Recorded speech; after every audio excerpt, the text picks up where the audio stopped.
Bismillah. Mohon maaf Pak, ingin bertanya titik bekam untuk miom, kanker rahim, dan program kehamilan. Mohon penjelasannya. Terima kasih. Ya, ketika bicara tentang kanker, satu, harus tahu bagaimana penyakit ini cirinya seperti apa. Contoh misalnya begini. Satu, ciri dan bentuk kanker. Bentuknya nggak beraturan, reseptor antigennya banyak, sehingga banyak, bahasa sederhananya, banyak memiliki mulut. Rakus dia. Rakus sama apa? Rakus sama gula. Maka target pertama ketika kita ketemu pasien kanker mau dibekam, pastikan dulu tubuh pasien ini enggak nyaman. Tubuh pasien ini kita buat jadi lingkungan yang nggak nyaman bagi kanker. Stop gula. Kita tahu bahwa gula itu didapatkan dari dua hal ketika masuk di dalam darah. Yang pertama oleh makanan, berarti pantangan dan hanjurangan, kurangin makanan yang tinggi karbohidrat dan gula rafinasi. Berbanyak makanan-makanan yang sifatnya basah, buah, sayur, serat.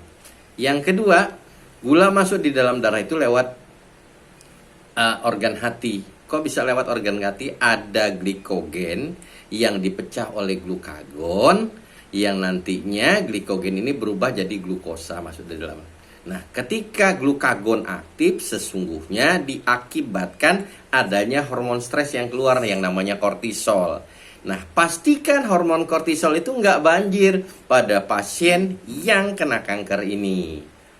Maka protokol yang pertama ketika bertemu pasien-pasien adalah sholat malam. Karena ketika Anda sholat malam akan menstimulasi hormon endorfin agar menghambat itu keluarnya hormon kortisol, hormon stres tadi. Sehingga lingkungan atau tubuh pasien dibanjiri oleh endorfin, nggak akan meminimalisir gula, sebuah makanan yang sangat disukai oleh sel kanker. Ketika bekam, tujuan yang pertama adalah menghambat kortisol ini sekeluar. Karena kalau orang sudah kena kanker stadium berapapun, stres pasti orangnya. Cemas, takut, khawatir, sedih. Berlebihan, maka kortisolnya keluar. Satu itu.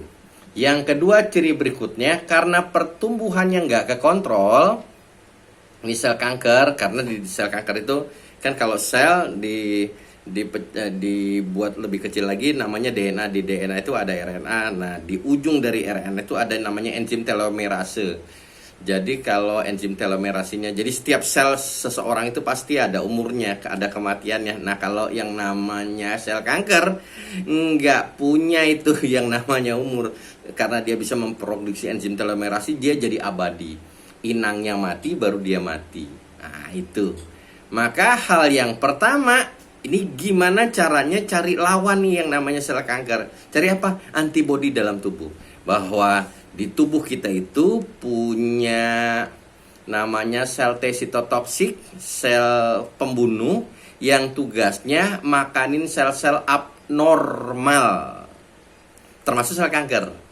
Maka aktivasi itu. Gimana cara aktivasinya? Dengan bergerak atau bouncing. Ingat ya, yang namanya antibodi tadi, sel T, sel B itu ada di cairan limfe. Limfatik kita, cairan limfe itu berdekatan dengan pembuluh darah kita. Yang jadi persoalan, kalau darah kita itu bisa ngalir, bisa bergerak gara-gara ada jantung. Lah, kalau cairan limfe ini nggak bisa bergerak karena dia nggak punya saluran, nggak ada yang bisa gerakinnya. Salah satu bisa gerakinnya adalah tubuh kita harus bergerak, bouncing, bergetar. Jadi ada terapi, kalau saya bilang terapi fisik yang kita buat kayak misalnya tangan diginiin begitu. Itu yang ciri yang berikutnya, sel kanker ini penipu ulung, pandai berkamuflase. Salah satu untuk ngadepin orang yang pandai berkamuflase, penipu ulung, maka pastikan sel T sitotoksik atau sel pembunuh sel kanker, kita pastikan sel yang pilih tanding. cara memperbaiki sel kita agar menjadi pilih tanding, bisa mengenal yang namanya kanker-kanker yang berkamuflase itu dengan cara puasa. Puasa 14 jam itu akan membuat tubuh itu melakukan autopagi. Jadi ingat ya, autopagi itu terjadi ketika kita buat selnya lapar, bukan perutnya lapar. Orang kalau stres itu sekalipun dia puasa, itu selnya nggak lapar karena keluar hormon kortisol. Tapi kalau Anda puasa, niatkan misalnya puasa Daud, puasa Senin Kamis, itu akan membuat selnya lapar. Sekalian perutnya lapar. Yang pertama, kalau kita puasa dengan niatnya adalah ibadah mendekatkan diri kepada Allah. Manfaat yang kedua adalah autopagi. Ketika terjadi autopagi, satu, hormon pertumbuhan akan teraktivasi. Yang kedua, sel-sel di dalam tubuh termasuk sel-sel sitotoksik jadi pilih tanding. Nah, itu. Jadi, maka ketika ketemu ada orang yang sel kanker, pastikan dia berusaha untuk puasa. Ada teknik puasa bertahap, nggak langsung. Nah, berikutnya sel kanker ini doyan atau suka dengan kondisi asam.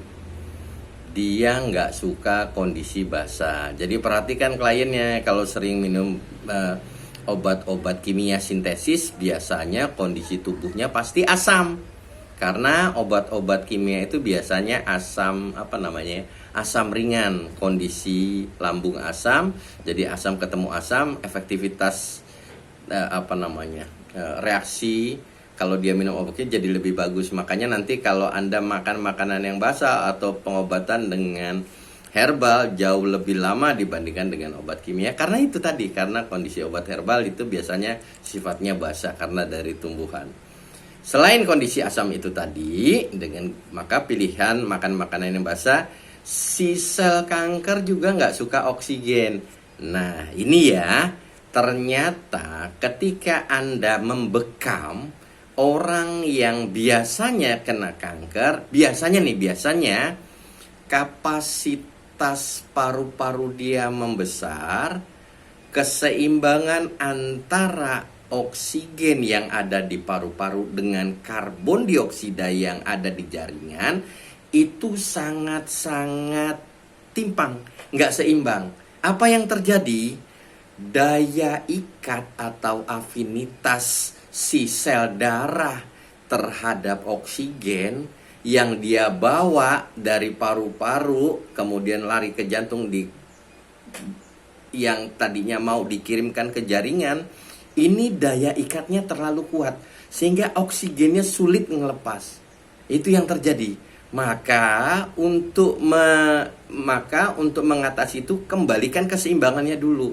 Pastikan yang bersangkutan, klien dari pasien ini, keseimbangan karbon dioksidanya itu harus jumlahnya harus sama dengan jumlah dari oksigen yang dia dapatkan di dalam tubuhnya.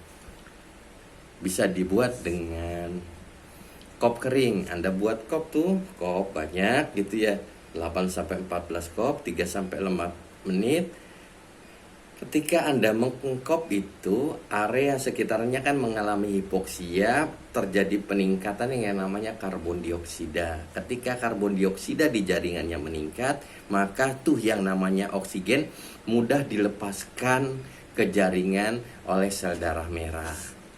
Pengkopan yang maksimal, tapi ketika Anda melakukan aman, nggak boleh banyak-banyak titik, dan itu titik jauhnya dari titik jauh. Titiknya harus jauh dari titik kanker atau myom tersebut. Pemilihan titiknya, utamakan titik sunnah. Wallahu a'lam bishawab.